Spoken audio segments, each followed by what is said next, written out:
Happy New Year, guys. I'm here with an announcement. Sorry, this lighting is terrible, but it is quite literally the middle of the night. I am bad and forgot that I needed to upload this in a few hours. So I'm here to announce the countries that we're doing for the Invisible Cities project in the month of March. So this should be fairly quick because I have very little books to show you guys. Oh gosh, I already lost the sheet. Where is it? There it is.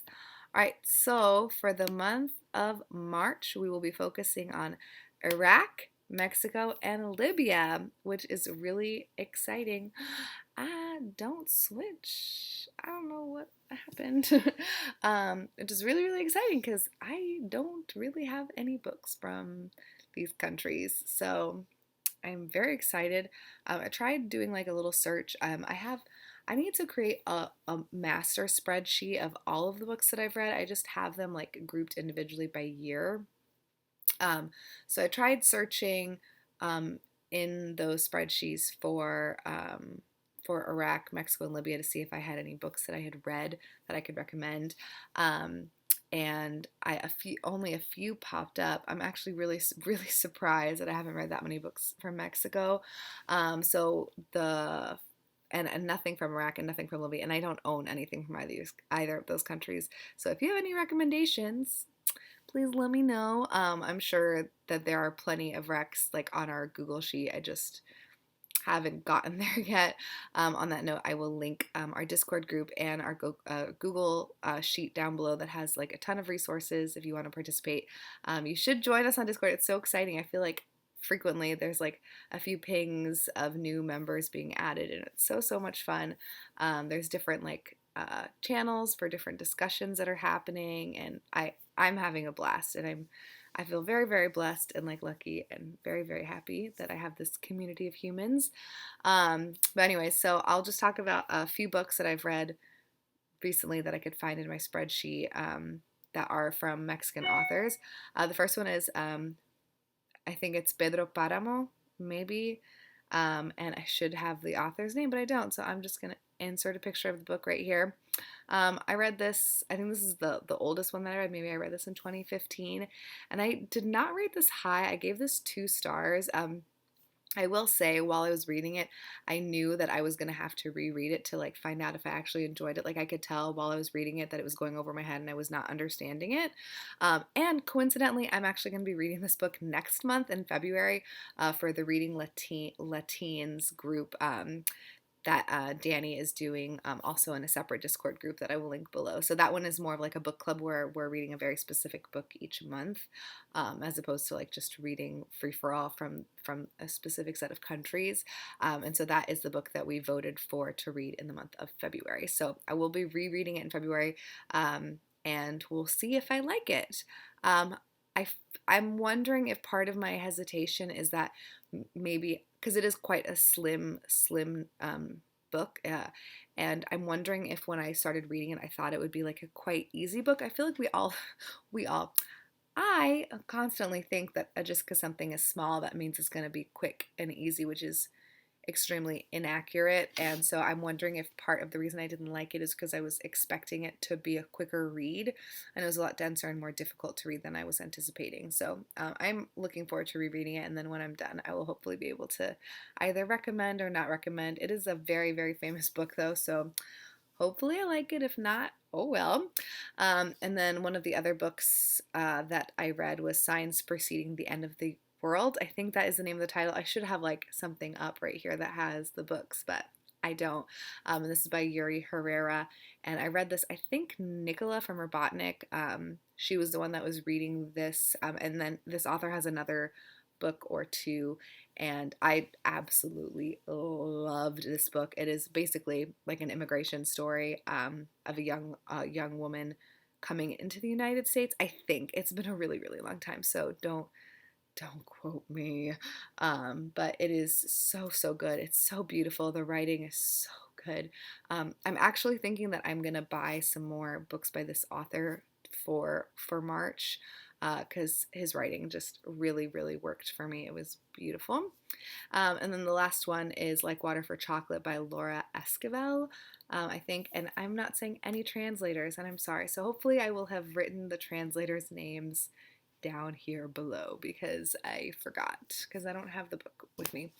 Um, and this one was also just fine. I think I gave this a solid 3 stars. It's, I feel like a very famous book where a young woman wants to marry a young man, but her mom has she can't get married. I forget if it's because she's the youngest or if she's the oldest, but either way, the mom is like, no, you have to take care of me so your sister can marry him.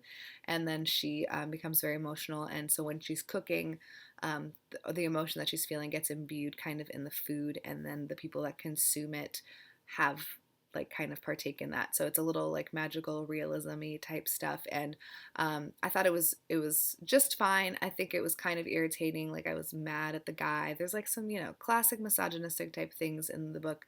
I mean, a guy is in love with you and then he marries your sister. Like, are you supposed to be okay with that? I don't think so, but then there wouldn't be a book. So it's really hard. I like to rationalize absolutely everything. So it's kind of difficult because of that.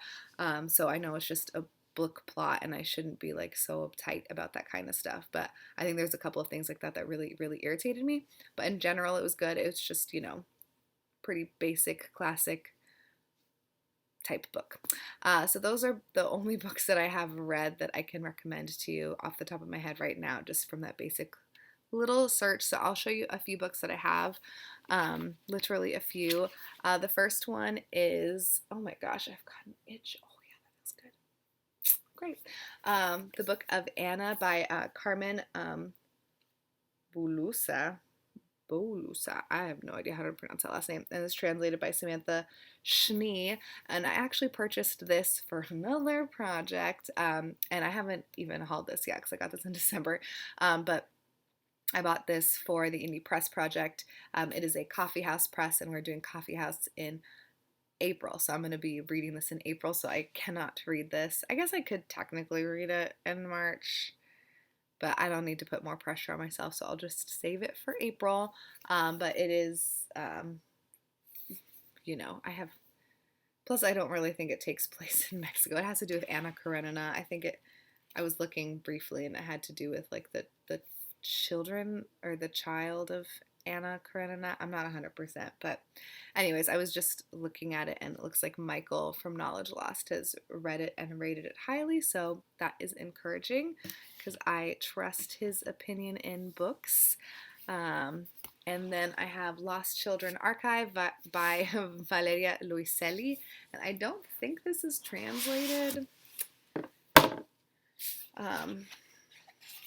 I don't think so. I think she wrote this one in English, which is so strange. I mean, I guess strange isn't the right word, but I feel like it's a shame. Like, I feel like this is like her first, like, really, really widely released and like published and publicized book. And she had to write it in English in order for it to get like all of that attention. I don't know if that's accurate, if I'm just like talking out of my behind right now, but I know she's written various other things. So anyways, I might read this. I don't know. It's not translated, so I'm going to put an emphasis on reading translated things, so hopefully I can find something else to read. But, this is a very, the story of this book is something that is very true to life, so I don't want to necessarily discount it either just because it isn't translated. Because yeah, I feel like this is going to be, plus I'm really curious because a lot of people like do not like this book, and I feel like those are always the books that I want to read because I'm always just like, why don't you like it? And then I usually end up liking the book and I get confused. So we'll see about that. And then the last book that I have, I cannot get that back in there, is Tomb Song by Julian Herrera. I just don't know how to pronounce these names. That just, like, what is that?